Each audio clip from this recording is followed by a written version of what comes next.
One स्वागत करुच्ची आज most important video को देखु। आज आम पढ़ा मोस्ट इम्पोर्टाट टॉपिक उपर जोटा कि पंचशखा साहित्यर जो बलिष्ठ कवि पंचशखा जुग देखु। यहाँ आपंकर सिलेक्शन क्वेश्चन मुझे कहीदेवी। यहाँ आपंकर प्रत्येकटी आपंकर क्वेश्चन आसे पंचशखा साहित्यर प्रत्येकटी 5 जनकर माने बलिष्ठ रचना विषय आलोचना कर कि विषय वस्तु आलोचना कर यह आपंकर क्वेश्चन आसे। देखु मु प्रत्येकटी आपंकर कोर पेपर 3 प्रत्येकटी सिलेक्शन क्वेश्चन आपको चर्चा साहित्य ठारू नहीं कि नाथ साहित्य मु सिलेक्शन क्वेश्चन देछि एवं कोर 3 आपंकर सामाजिक पृष्ठभूमि मूल्यांकन कर यह आपको प्रत्येकटी आपको सिलेक्शन क्वेश्चन देछि कोर पेपर 3 देखु। आपण माने आज कमेंट कर कहते बहुत जन कमेंट कर कहते क्लास आणतु। देखु बर्तमान मोर देह एपर्यंत भल होनी किंतु क्लास करने बाध्य मु माने करुच्ची बाध्य करी कहीं प्रत्येकटी मु आपण मानकु सिलेक्शन क्वेश्चन बहुत क्लास करार अच्छे है। तो देखु आपण मानकु मु एटी आपनकर कही दउची जो मैंने ओडिया ऑनर्स नहीं इंपोर्टाट ओडिया ऑनर्स को आप इंपोर्टाट दिंतु है। मु कहूनी जे अन्य माइनर इंपोर्टाट माने दिंतु नहीं माने कहूनी किंतु आप ओडिया ऑनर्स को प्रथमे सारी दिंतु। ओडिया ऑनर्स प्रत्येकटी सिलेबस सिलेक्शन क्वेश्चन आप प्रथमे सारी दिंतु तापर जाकि माइनर क्लास को ताकू माने स्टार्ट करंतु। तो देखंतु मु आपनको एटा आपनकर कोर पेपर 3 रो मु आपनको शेष कर देबी जोटा कि सिलेक्शन क्वेश्चन। नेक्स्ट मु आपनकर कोर पेपर 4 रो अधा किछि दे देछि कोर पेपर 4 रो सिलेक्शन क्वेश्चन जदि आप देखी ना प्लेलिस्ट को जाकि वीडियो देखि पारिबे हैला। देखंतु आज आमे मोस्ट इम्पोर्टेंट पढ़िबा जोटा कि पंचशखा साहित्य। देखंतु एटी आपनकर सारला दास सारला साहित्य सारला जुग जोटा आपनकर टिके मु आपनको माने पढ़े देबी। एटा मध्ये आपनकर मोस्ट इम्पोर्टेंट जहा कि सारला दास को विषय रे आपनको क्वेश्चन आसी पारे तांकर रचनावली तांकर जन्म हाँ जन्म विषय आलोचना कर कौटी जन्मग्रहण करते ये आपको क्वेश्चन आसे। तेणुक मुझे सारला दास विषय टी आपको डिस्कसन करी तापर आम जब पंचशखा साहित्य तांकर रचना कृति विषय में आलोचना करबा। मोस्ट इम्पोर्टेंट भिडियोटी रोचे तेणुक भिडियो को माने पूरा देखंतु। भिडियो टी लेंदी हो पारे कि आपको बहुत इंपोर्टेंट आपको हेल्पफुल हो पार एग्जाम भिडियो को पूरा देखो। अब चैनल को न आसते चैनल को ये सब्सक्राइब कर जातु। भिडियो को गोटे लाइक करूँ जहाँफल कि प्रत्येकटी आम क्लास आगक मध्य करवा है। आ वीडियो को निश्चय गोटे लाइक करेंगे। तो देखो ये आम पढ़ा सारला दास आम पढ़ी प्राक सारला साहित्यर आम प्रत्येकटी आम क्लास करे। देखो सारला दास तो सारला दास कौ समय आप माने लिखे 1400 रु 1500 तांकर समय सीमा थिला 15 शताब्दी। आपको क्वेश्चन शॉर्ट क्वेश्चन आसे सारला दास कौ समय तांकर कृतित्व रचना करते आप लिखिपारे 15 शताब्दी है। देखो सारला दास को समय कौ राजा हाँ कौ राजा समय सारला दास रचना करते यहाँ देखो राजा कपिलेन्द्र देव थे। यह आपको मोस्ट इम्पोर्टेंट देखो राजा कपिलेन्द्र देव को समय सीमा थी आपको सारला दास है। ये आप मन रखु जोटा कि 1435 रु 1466 हाँ 66 देखो देन पुत्र हूँ पुरुषोत्तम देव है। यहाँ मन रखु सर्ट क्वेश्चन आसे राजा कपिलेन्द्र देव थे राजा समय सामयिक थी सारला दास। नेक्स्ट देखो बाल्य शिक्षा लंग क्वेश्चन जदि आसे विषय टी आलोचना कर कहले आप आलोचना करेंगे। तेणु कवि निज बाल्य जीवन सम्बन्ध जो सामान्यतम आलोकपात कर तहिरु अनुमति हुए जे से कुसंगर्गित देखो कुसंसर्ग जनित दशरु विद्याधन कर पशा जुआ इत्यादि क्रीड़ा समय अतिबाहित करते पंडित ज्ञान मान संस्पर्श आसी पार नथिले। ए संबंध में कवि उक्ति होची मोहर जन्म मु तो विद्या पढ़ी नहीं सुजन जन संगीत मुहि जे न थाए है। आप लिखे देन देखो पारिवारिक जीवन कौन थी स्वग्रंथ समय निजर गृहस्थ जीवन संबंध में विशेष किसी तथ्य प्रदान कर हे कवि विवाहित और बहु कुटुंब थिले बोली सामान्य सूचना मिले। कवि केबे परलोक गमन कले ताहा ए पर्यंत अज्ञात। तो जनश्रुति अनुसार तेंतुलीपदा बा बड़ सारला ग्राम रे अवस्थित मुनि गोसाई मठ ठारे सारला दास को आश्रम एवं एठारे से निजर शेष जीवन कटैथिले। कोठी शेष जीवन कटैथिले जोटी मुनि गोसाई मठ थिला सारला दास को आश्रम है। नेक्स्ट देखो तांकर जाति स्मर से कौन जाति रे कौन थिले ଏତିକି ଲେଖିଲେ। ଶାରଳା ଦାସ ଜାତିସ୍ମର ଥିଲେ। ପୂର୍ବଜନ୍ମରେ ସେ ସିଦ୍ଧ ଦେହରେ ଶିବଙ୍କ ଦ୍ୱାରପାଳ ନନ୍ଦିକେଶ୍ୱର ଥିଲା। ନିଜର କର୍ମଫଳ ଯୋଗୁଁ ମନୁଷ୍ୟ ମନିରେ କ୍ରମାଗତ ଭାବରେ 4ଗୋଟି ଜନ୍ମଗ୍ରହଣ କରିବା ପାଇଁ ଗଜାନନଙ୍କ ଠାରୁ ଶାପ ପାଇ ସେ ପ୍ରଥମେ ଜନ୍ମରେ କାଳିଦାସ। ଏଇଟା ଆମର ମନେ ରଖନ୍ତୁ, ସେ କେତୋଟି ଜନ୍ମ ସେ ନେଇଛନ୍ତି। ପ୍ରଥମ ଜନ୍ମରେ ସେ କାଳିଦାସ, ଦ୍ୱିତୀୟ ଜନ୍ମରେ ସେ ମହାକାଳୀ ଓ ତୃତୀୟ ଜନ୍ମରେ ଶାରଳା ଦାସ ସେ ଜନ୍ମଗ୍ରହଣ ବା କବିତ୍ୱ ସମ୍ମାନ ହୋଇଛନ୍ତି ହେଲା। ଏଇଟା ଆପଣମାନେ ମନେ ରଖନ୍ତୁ। ନେଇଯାନ୍ତୁ ଶୂଦ୍ରମଣି ଉପାଧି। ଶୂଦ୍ରମଣି ଉପାଧି କବି ନିଜ ଆରାଧ୍ୟ ଦେବୀ ଶାରଳାଙ୍କ ଭକ୍ତ ବା ସେବକ ଥିବାରୁ ନିଜକୁ କେବଳ ଶାରଳା ଦାସ ନାମରେ ଅଭିହିତ କରିନଥିଲେ, ଅନେକ ଥର ସେ ନିଜକୁ ମଧ୍ୟ ଶୂଦ୍ରମଣି ଭାବରେ ଆଖ୍ୟାତ କରୁଛନ୍ତି। ସେ ବର୍ଣ୍ଣରେ ଶୂଦ୍ର ଜାତିର ମୁନି ହେଲା। ଦେନ୍ ଦେଖନ୍ତୁ କବିଙ୍କ ରଚନା ବୋଲେ। କବିଙ୍କ ରଚନା ବୋଲେ କ'ଣ? ଶାରଳା ଦାସ ମହାଭାରତ, ବିଲଙ୍କା ରାମାୟଣ, ସପ୍ତକାଣ୍ଡ ରାମାୟଣ, ଚଣ୍ଡୀପୁରାଣ ପ୍ରଭୃତି ଗ୍ରନ୍ଥମାନ ରଚନା କରୁଥିଲେ। ଏଗୁଡ଼ିକର ରଚନା କ୍ରମେ ସମ୍ବନ୍ଧରେ କବି କହନ୍ତି ପ୍ରଥମେ ଶ୍ରୀ ରାମାୟଣ। ଦେଖନ୍ତୁ ପ୍ରଥମେ ଶାରଳା ଦାସ କ'ଣ ଲେଖିଥିଲେ? ଶ୍ରୀ ରାମାୟଣ ଲେଖିଥିଲେ। ଦ୍ୱିତୀୟରେ ସେ ମହାଭାରତ ଲେଖିଥିଲେ। ତୃତୀୟ ଲେଖନୀରେ ସେ ଶ୍ରୀ ଭାଗବତ। ତ ଏଠାରେ ଶ୍ରୀ ରାମାୟଣ ହେଉଛି ବିଲଙ୍କା ରାମାୟଣ ହେଲା। ପ୍ରଥମେ ସେ ବିଲଙ୍କା ରାମାୟଣ ଲେଖିଥିଲେ ଏବଂ ଭାରତ ହେଉଛି ମହାଭାରତ। ସେ ଦ୍ୱିତୀୟରେ ମହାଭାରତ ଲେଖିଥିଲେ ଓ ତୃତୀୟରେ ଶ୍ରୀ ଭାଗବତ, ମାନେ ଶ୍ରୀ ଭାଗବତ ହେଉଛି ଭାଗବତ ବା ଚଣ୍ଡୀପୁରାଣ ହେଲା। ଏଇ ତିନୋଟି ଆପଣମାନେ ତାଙ୍କର ଶାରଳା ଦାସଙ୍କ କୃତି ଆପଣମାନେ ମନେ ରଖନ୍ତୁ। କ'ଣ ସେ ଲେଖିଥିଲେ? ପ୍ରଥମେ ସେ କ'ଣ ଲେଖିଥିଲେ ପ୍ରଶ୍ନ ଆସେ, ଏବଂ ଦ୍ୱିତୀୟରେ ସେ କ'ଣ ଲେଖିଥିଲେ? ତାଙ୍କର ପ୍ରଥମ ରଚନା ହେଉଛି ଶ୍ରୀ ରାମାୟଣ ହେଲା ବା ବିଲଙ୍କା ରାମାୟଣ ଆପଣମାନେ କହିପାରିବେ। ଦେଖନ୍ତୁ ତାଙ୍କର ରଚନା ବୋଲି ଆପଣମାନେ ମନେ ରଖନ୍ତୁ। ଯେକୌଣସି ଆପଣଙ୍କ କୋଶ୍ଚିନ୍ ଆସେ, ଶାରଳା ଦାସଙ୍କ ଦୁଇଟି ରଚନା ଆପଣମାନେ ମାନେ କୋଶ୍ଚିନ୍ ଆସେ ଆଲୋଚନା କର ହେଲା। ତ ଏଇଟା ଆପଣମାନେ ମନେ ରଖନ୍ତୁ। ତାଙ୍କର ପ୍ରଥମ ଦେଖନ୍ତୁ ମହାଭାରତ ଲେଖିଛନ୍ତି ଶାରଳା ଦାସ, ବିଲଙ୍କା ରାମାୟଣ ଲେଖିଛନ୍ତି, ସପ୍ତକାଣ୍ଡ ରାମାୟଣ ଲେଖିଛନ୍ତି, ଚଣ୍ଡୀପୁରାଣ ଲେଖିଛନ୍ତି, ଲକ୍ଷ୍ମୀ ନାରାୟଣ ବଚନିକା, ଏତିକି ସେ ଲେଖିଛନ୍ତି ହେଲା। ରଚନା ଆପଣମାନେ ମନେ ରଖନ୍ତୁ ହେଲା। ତ ଦେଖନ୍ତୁ ଏହା ଥିଲା ଆପଣମାନଙ୍କ ମୋଷ୍ଟ ଇମ୍ପୋର୍ଟାଣ୍ଟ ଆପଣଙ୍କର କୋଶ୍ଚିନ୍ ଆସେ ଶାରଳା ଦାସଙ୍କ ବିଷୟରେ। ଯେକୌଣସି ସର୍ଟ କୋଶ୍ଚିନ୍ ଆସିଲେ କିମ୍ବା ଲଙ୍ଗ୍ କୋଶ୍ଚିନ୍ ଆସେ ଆପଣଙ୍କର ତାଙ୍କର ଜୀବନ କୃତି ବିଷୟରେ ଆଲୋଚନା କର କହିଲେ ଆପଣମାନେ ଏଇଭଳି ଆପଣମାନେ ଲେଖିବେ। ନେକ୍ସଟ ଦେଖନ୍ତୁ ମଧ୍ୟଯୁଗ ବା ପଞ୍ଚସଖା ଯୁଗ। ଏଇଟା ଆପଣଙ୍କର ମୋଷ୍ଟ ଇମ୍ପୋର୍ଟାଣ୍ଟ ରହୁଛି, ଯେଉଁଟାକି କୋର୍ 3ରେ ଆପଣଙ୍କର ପଞ୍ଚସଖା ଯୁଗର ପ୍ରତ୍ୟେକଟି କୋଶ୍ଚିନ୍ ଆପଣମାନଙ୍କୁ ଆସେ ହେଲା। ତ ଦେଖନ୍ତୁ ପଞ୍ଚସଖା ଯୁଗ କେବେ ଆସିଥିଲା, କେବେଠୁ ଆସିଥିଲା ଆପଣମାନେ ଟିକେ ଏଠି ଦେଖନ୍ତୁ। ତାପରେ ତାଙ୍କର ରଚନା କୃତି ବିଷୟରେ ଆମେ ପଢ଼ିବା। ତ ଦେଖନ୍ତୁ ପଞ୍ଚସଖା ଯୁଗ ତ ଖ୍ରୀଷ୍ଟୀୟ ଷୋଡ଼ଶ ଶତାବ୍ଦୀର ଆରମ୍ଭରୁ ସପ୍ତଦଶ ଶତାବ୍ଦୀ ମଧ୍ୟଭାଗ ପର୍ଯ୍ୟନ୍ତ, ଅର୍ଥାତ୍ 1500ରୁ 1650 ଖ୍ରୀଷ୍ଟାବ୍ଦ ବ୍ୟାପ୍ତ ଓଡ଼ିଆ ସାହିତ୍ୟର ପଞ୍ଚସଖା ଯୁଗ ହେଲା। କୋଶ୍ଚିନ୍ ଆସିପାରେ ପଞ୍ଚସଖା ଯୁଗ ମାନେ କେଉଁ ଶତାବ୍ଦୀର, ମାନେ କେତେ ମାନେ ସମୟସୀମା, କେଉଁ ସମୟସୀମାର ଯୁଗ କହିଲେ ଆପଣମାନେ 1500ରୁ 1650 ଖ୍ରୀଷ୍ଟାବ୍ଦ ବ୍ୟାପ୍ତ ଓଡ଼ିଆ ସାହିତ୍ୟର ପଞ୍ଚସଖା ଯୁଗ ଭାବରେ ପରିବ୍ୟାପ୍ତ। ତ ଏହି ଯୁଗକୁ ଦୁଇ ଭାଗରେ ବିଭକ୍ତ କରାଗଲା। ଅଚ୍ୟୁତାନନ୍ଦ ଦାସ, ଯଶୋବନ୍ତ ଦାସ, ବଳରାମ ଦାସ, ଜଗନ୍ନାଥ ଦାସ, ଅଚ୍ୟୁତାନନ୍ଦ ଦାସ, ଯଶୋବନ୍ତ ଦାସ, ଅନନ୍ତ ଦାସ, ଏହିସବୁ ଆପଣମାନଙ୍କର ଦେଖିବାକୁ ମିଳେ, ଯେଉଁଟା ପଞ୍ଚସଖା ଯୁଗରେ 5 ଜଣ ବଳିଷ୍ଠ କବି। ତ ଦେଖନ୍ତୁ ତତ୍କାଳୀନ ରାଜନୈତିକ ପରିସ୍ଥିତି। ତ ଦେଖନ୍ତୁ ଏଇଟା ଟିକେ ଦେଖିଦେବା ତତ୍କାଳୀନ ରାଜନୈତିକ ପରିସ୍ଥିତି କ'ଣ। ତ ପଞ୍ଚସଖାଙ୍କ ଆବିର୍ଭାବ ଘଟିଥିଲା ପ୍ରତାପରୁଦ୍ର ଦେବଙ୍କ ସମୟରେ। ଦେଖନ୍ତୁ ଶାରଳା ଦାସ କାହା ସମୟରେ ଥିଲା? କପିଳେନ୍ଦ୍ର ଦେବଙ୍କ ସମୟରେ। ରାଜା କିଏ ଥିଲେ? କପିଳେନ୍ଦ୍ର ଦେବ ଥିଲେ।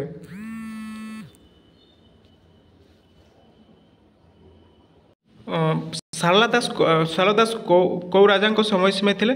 କପିଳେନ୍ଦ୍ର ଦେବଙ୍କ ରାଜା ଥିଲେ କପିଳେନ୍ଦ୍ର ଦେବ।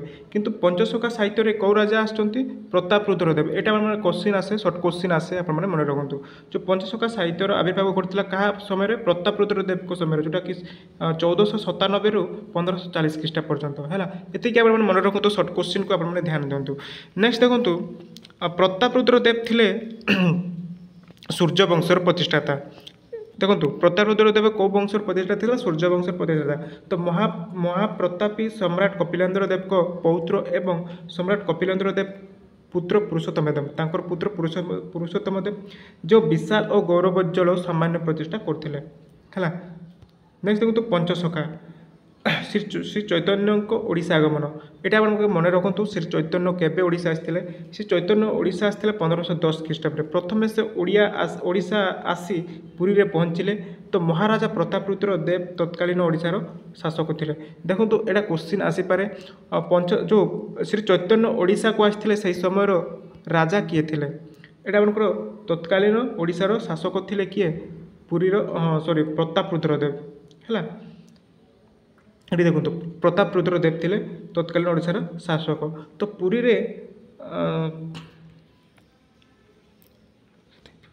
देखो पुरी रे वासुदेव सार्वभौम, काशी मिश्र, कन्हाई खुंटिया प्रमुख वैष्णव साधक पंडित गणों सहित तांकर साक्षात होइथिला। कहार श्री चैतन्यकर देखो पंचसखा और श्री चैतन्य श्री चैतन्य श्री क्षेत्र में अवस्थान करथिबा समय रे प्रतिदिन भक्त मानकर ग्रहण रे श्रीमंदिर को जाई श्रीजीऊ को दर्शन करुथिले। एही मंदिर बेढ़ा परिक्रमा करुथिले। एकदा से मंदिर बेढ़ार अवस्थित बट गणेश पाखरे बसी पुराण चर्चा करुथिले। जगन्नाथ दास को देखिले। जगन्नाथ दास भागवत पुराण को अति सरल भाव में नवाक्षरी छंदर लेखि श्रोता मानू बुझाई पारछंती। सेतेबेले जगन्नाथंकर बयस मात्र 18 थिला। हैला नेक्स्ट जीवा। तो श्री चैतन्य जगन्नाथंक दासकर असाधारण पांडित्य और असामान्य भक्ति भाव में मुग्ध हेले और भक्त जलाचित अपूर्व उल्लास से जगन्नाथ दास को आलिंगन कले और तापर दुई जनक मध्य बंधुता स्थापित होता। कहार जगन्नाथंकर और अच्युतानंद दासकर। तो बलराम दास ठारू दीक्षा देवाक श्री चैतन्य जगन्नाथ दास को उपदेश देते अति बड़ी भाव में आख्या देते। देखो मोस्ट इम्पोर्टाट यहाँ आपंकर श्री चैतन्य जगन्नाथ को कौ उपाधि माने दीक्षा करते यहाँ आपंकर क्वेश्चन आसे सर्ट क्वेश्चन आसे यहाँ देखो श्री चैतन्य जगन्नाथ दास को अति बड़ी भाव में आख्यात करते अति बड़ी है। किंतु पंचसखा मध्य अग्रज बलराम दास सहित श्री चैतन्यकर घनिष्ठ थिला एवं उभय समय वयस्क थिले और चैतन्य देव 1510 ख्रीष्टाब्द ओडिशा आसीबा समय उभयों बयस प्राय 25 थिला। तो देखो अन्यतम सखा अच्युतानंद दास तरुण बयस पितामाता संगे श्री क्षेत्र को आगमन करथिबा काल रे श्री चैतन्य साक्षात पाइथिला। अच्युतानंद श्री चैतन्यंकर पाद स्पर्श करी कृपा भिक्षा करथिले हैला। किए अच्युतानंद दास हैला। एटा देखो मोस्ट इम्पोर्टेंट होता आपनकर। नेक्स्ट देखो पंचसखा धर्मर वैशिष्ट्य। ये मुझे वैशिष्ट्य लिखी तार एक्सप्लेन करनी। आपण मैंने जदि ओडिया साहित्यर इतिहास जदि बही अच्छे पाखरे ताहले आपने देखीदेवे। ताकर पंचसखा साहित्यर वैशिष्ट्य होची प्रथमे सृष्टि तत्व, शून्यवाद, जगसाधन, पिंड ब्रह्मांड है। एतिक मैंने मन रखु पंचसखा और सेमानकर रचना बोली। देखो यहाँ आपंकर मोस्ट इम्पोर्टाट रोची क्वेश्चन आसे आपंकर 5 जनक मध्य जोटा प्रथम जोटा बलिष्ठ माने कवि होचंती जोटा बलराम दास। बलराम दास को विषय आपको क्वेश्चन आसे आलोचना करो तार रचनाकृति आलोचना करो ताको विषय वस्तु तांकर जन्मकृति आप आलोचना करो क्वेश्चन आसे आप लिखिबे है। तो देखो तो बलराम दास को विषय में जाना मोस्ट इम्पोर्टेंट सिलेक्शन क्वेश्चन यहाँ आप माने ध्यान दिंतु और नोट डाउन कर रखु। तो शाला दास निजर अमरकृति महाभारत पर जेपरी अमर हो रही बलराम दास सेहीपरि निजर अमरकृति रामायण पर अमर हो रही। तो पंचसखा मध्य से अग्रज श्रेष्ठत्वर अधिकारी किए बलराम दास है। से गजपति महाराजा प्रताप रुद्र देव को समय सीमा थे। यहाँ भी क्वेश्चन आसीपे बलराम दास कौ राजा समय सीमा थे जोटा प्रताप रुद्र देव को समय सीमा था जोटा 1497 रु 1541 ख्रीष्टाब्द तांकर समय रे जीवित थिबा कथा एकांत सत्य होइछि है। नेक्स्ट देखो ये देखो मंत्रीपुत्र थिबारु से बाल्यकाल रे उपयुक्त शिक्षा पाइथिबा मन हुए। तो तत्कालीन शिक्षित लोक मैंने वेद वेदांत गीत भागवत इत्यादि पाठ करते। से जाति में सुदूर थिबारु जगमोहन रामायण तथा अन्य केतेक रचना निजस्व गंतर भाव परिचित करछन्ति किए बलराम दास है। तो बलराम जगसिद्ध महात्मा थिबारु अन्य 4 सखा तांको यथोचित सम्मान प्रदर्शन करछन्ति। जगन्नाथ महाप्रभु से परम भक्त से जगन्नाथ महाप्रभु सहित लंका गमन करिथिबा तांकर रथ को भक्ति डर अटक रखिथिबा इत्यादि अलौकिक कहानी मानकर ग्रंथ मानकर वर्णित करछन्ति किए बलराम दास। श्री चैतन्य 1510 ख्रीष्टाब्द पुरी आगमन करथिले। बलराम दास को चैतन्य समय समवयस्क थिले। दुहे भक्त साधक थिबारु सेमानक मध्य निबिड़ बंधुत्व स्थापित होइथिला हैला। देखंतु एबे देखो बलराम दास को रचना बोली कौन सब से रचना करछन्ति आपण मानके निश्चय आपन को माने 5 जन जो बलिष्ठ कवि अच्छा बलराम दास आपंकर जगन्नाथ दास जशवंत दास अच्युतानंद दास शिशुअनंत दास ये 5 जनक मध्य प्रत्येकटी आपको रचना बोली मन रखु परीक्षा आसे कौन सब लिखिं है। तो देखो प्रथम बलराम दास कौन लिखिं बलराम दास अनेक ग्रंथ रचयिता से ताहा निम्न दिगला। तो देखा कौन सब रचना कर देख प्रथम देखो जगमोहन रामायण बलराम दास को जगमोहन रामायण है आपन को एत सब मन रखी हेनी जेकोसी 5-6टी आप मन रखु जहाँ इजी हो रखु जगमोहन रामायण बटअवकाश भाव समुद्र लक्ष्मी पुराण श्रीमद् भगवत गीता ब्रह्म गीता गुप्त गीता देवांतसार गुप्त गीता विराट गीता अमरकोश गीता शरीर भूगोल मृगुण स्तुति राम विवाह तुलामीणा एतिक से आप बहुत गुड़ाई से लिखिं कितु जी आप मन रखुच्च आप लिखे देखो तार भाव समुद्र तार विषय वस्तु अच्छी किंतु आपण तार विषय वस्तु को भी मन रखु है विषय वस्तु मोस्ट इंपोर्टेंट आपको क्वेश्चन आसे देखो मुझे वीडियो लेंदी जीव विषय वस्तु को मुझे पढ़ेबी आपड़ी चाहते स्क्रीनशॉट मारिक पढ़ी पारे यार माने कौन सब से लिखिं है तार रचनाकृति आपको डिस्कसन करी बहुत इंपोर्टेंट रोचे है देखो ये स्क्रीनशॉट मारिक पढ़ु नेक्स्ट देखो आउ गोटे रचनाकृति रोचे बट अवकाश है बट अवकाश तार विषय वस्तु ये आपको एक्सप्लेन कराई माने बट अवकाश स्क्रीनशॉट मारिक पढ़ु कौन सब अच्छी बुझी दिंतु है स्क्रीनशॉट मारतु मुझे पढ़ेबी बहुत माने वीडियो लेंदी आप वीडियो को स्किप करदे है एतिक मैंने स्क्रीनशॉट मारतु पढ़ु आउ गोटे रचनाकृति लक्ष्मी पुराण से लक्ष्मी पुराण लिखिं को बलराम दास तांकर विषय वस्तु मुझे लिखी आप देखो टे स्क्रीनशॉट मारिक पढ़ी दिंतु स्क्रीनशॉट मारिक पढ़ी दिंतु है स्क्रीनशॉट मारतु है नेक्स्ट जीवा आम कांत कोइली आउ गोटे रचना कांत कोइली बौला अध्याय मोस्ट बहुत बढ़िया बढ़िया माने से लिखिं जो बौला अध्याय आप पढ़ले जानीपारे है कौन सब अच्छी भितर विषय वस्तु कौन अच्छी स्क्रीनशॉट मारिक आप पढ़ु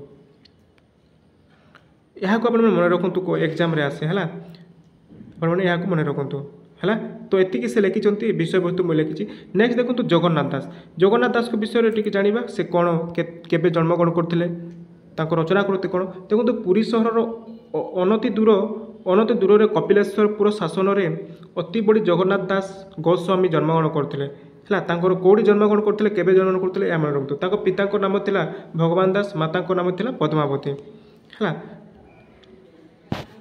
तो देखो एतिक आप देखी दिंतु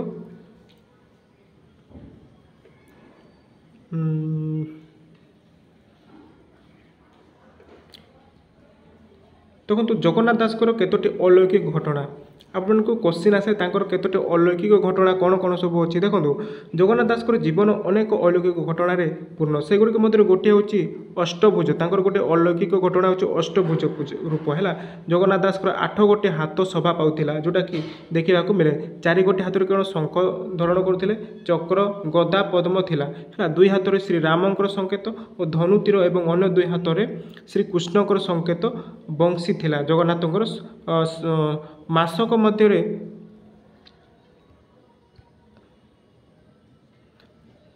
मासक मध्य 27 दिन पुरुष और 3 दिन स्त्री होते समुद्र 7टी लहड़ी पछक घुंचवा विषय देखो अलौकिक कथा आपको क्वेश्चन आसीपे मन रखु अष्टभुज गोटे रहा हाँ अष्टभुज कौन कौन सब से धारण करते मासक से जोटा कि 27 दिन पुरुष और 3 दिन स्त्री रूप धारण करते हैं यहाँ सब अलौकिक कथा।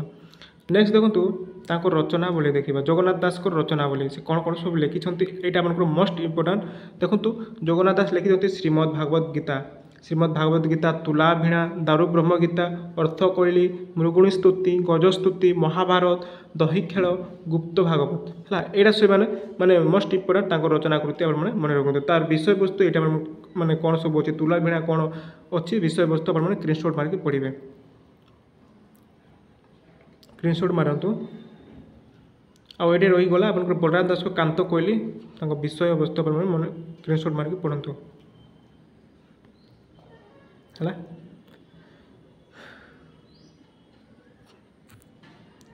यहाँ को आप पढ़ु मोस्ट इंपोर्टेंट रोचे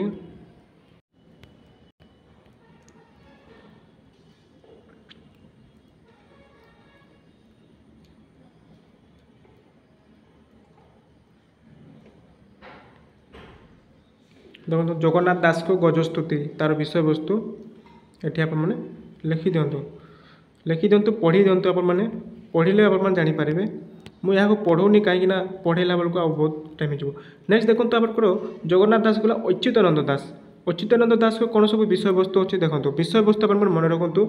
देखो अच्युतानंद दास कटक जिलार चित्रपला नदी तीर में प्रसिद्ध नेपाल ग्राम प्राय 1 माइल दूरवर्ती ग्राम तिलकला 1482 ख्रीष्टाब्द माघ मास शुक्ल एकादशी तिथि में जन्मग्रहण करते। पिता नाम दीनबंधु खंटिया माता थे पद्मावती है।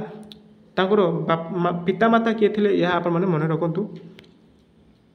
देखो अच्युतानंद रचनावली आपने यहाँ पढ़ीदेवे रचनावली कौन देखो ये आप मन रखु है। देखो अच्युतानंद कौन सब रचना करते हरिवंश गोपाल अगाड़ गुरुभक्ति गीता शून्य संहिता अनंत पोई। देखो आपको बहुत अच्छी आप रचनावली आप 4-5टी मन रखु परीक्षा आसे आप लिखे है। तो यह गला आप अच्युतानंद रचनावली जन्म केबे कौटी होता है